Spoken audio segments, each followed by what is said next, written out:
and welcome to video number 3 of the Emosciousness series.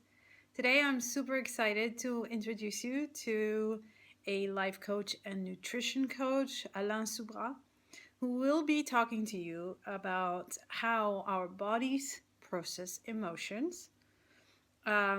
He will be picking up on the responsive versus reactive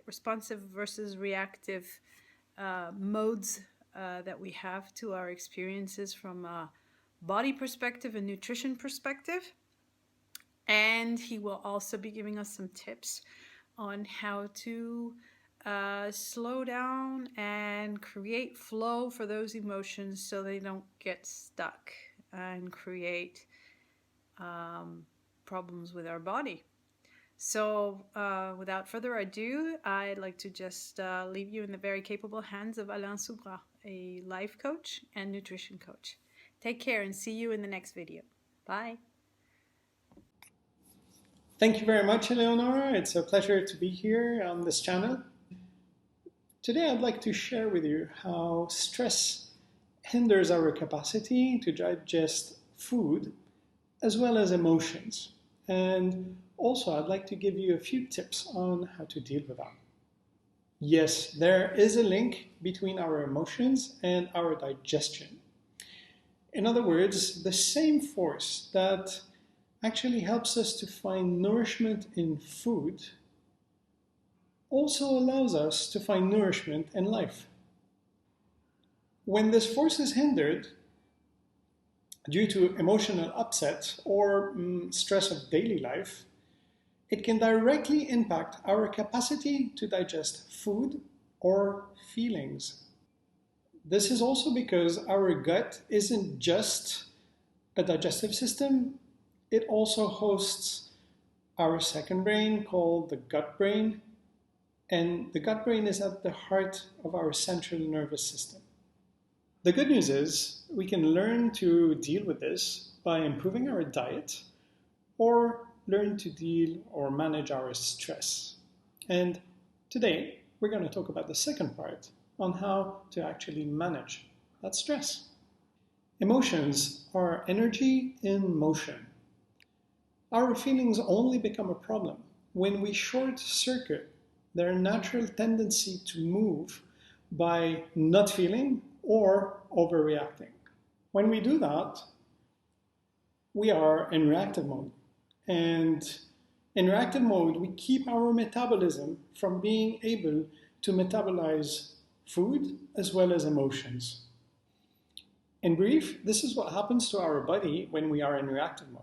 4 times less blood runs through our digestive system. Digestive enzymes are depleted. Gut flora is depleted. We produce so much less growth hormones. In other words, when stress turns on, digestion turns off.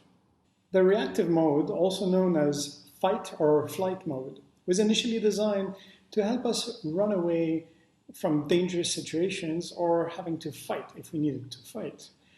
When we are in reactive mode, our cortisol levels rise, and a lot is being produced to help boost the large muscles that we have in our arms and in our legs, and also to supply the brains properly, to give us the ability to run away as fast as we can or be as strong as we can. So 3 minutes is usually the time you need to run away or win the fight.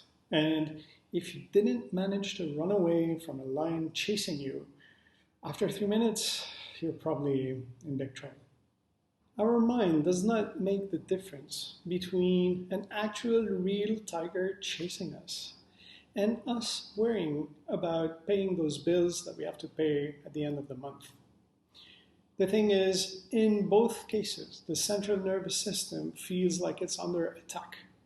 So there is actually nothing wrong in being in responsive mode for about 3 minutes, because that's how it's been designed. The issue here is when we tend to stress for all day long about those bills we have to pay, well, we keep our body in a metabolic state which impacts it negatively and keeps us from metabolizing foods and emotions.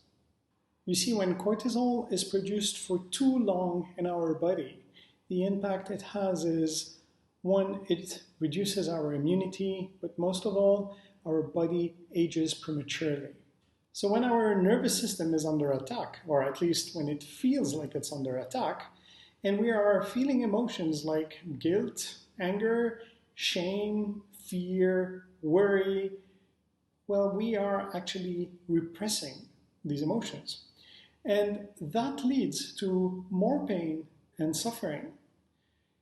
And this is mainly because these emotions, well, they remain undigested. On the other hand, when dealt with properly, these emotions can actually be portals for empowerment and self understanding. To deal with emotions, we have the responsive mode, also known as relaxation response. This is what will give us healthy digestive processing power. So, in the responsive mode, it's very simple. It's exactly the opposite of what happens in the reactive mode. Blood will start flowing normally and properly into our digestive system. Digestive enzymes will rise, giving us full assimilation capacity. The gut flora will start reflourish again. Growth hormones will also start to be produced by the body. End of the day, it's a bit like having a switch in our body where we can either go into reactive mode or responsive mode. And when we actually are aware of what mode we are in, we can consciously, intentionally shift to the other mode. In the psychology of eating, we like to call this the metabolic power of awareness. So, in order to switch back to the responsive mode when we are in reactive mode, I have a few tips I'd like to share with you. And well, some of them you might not be able to do everywhere, but here what I want to do is give you options. So it's really up to you. Tip number one, take a break. Read a book for a few minutes, go for a walk, listen to calm music, just put yourself in a calm environment and slow down. Number two, breathe. Just deep breathing for a couple of minutes can totally transform your physiology and allow you to go into responsive mode. Tip number three, embody. So when we are stressed, our mind tends to disconnect from our body. And the thing is, we want to be anywhere but actually present because we're stressed.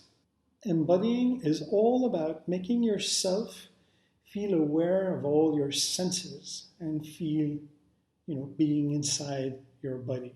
So it's about feeling your feet on the floor, feeling your back on the backrest of your chair. It's about feeling the expansion as well as the contraction of your belly. Maybe you want to put a hand on your belly to just feel the contraction and expansion as you breathe. Anything that actually can help you feel present will help you embody.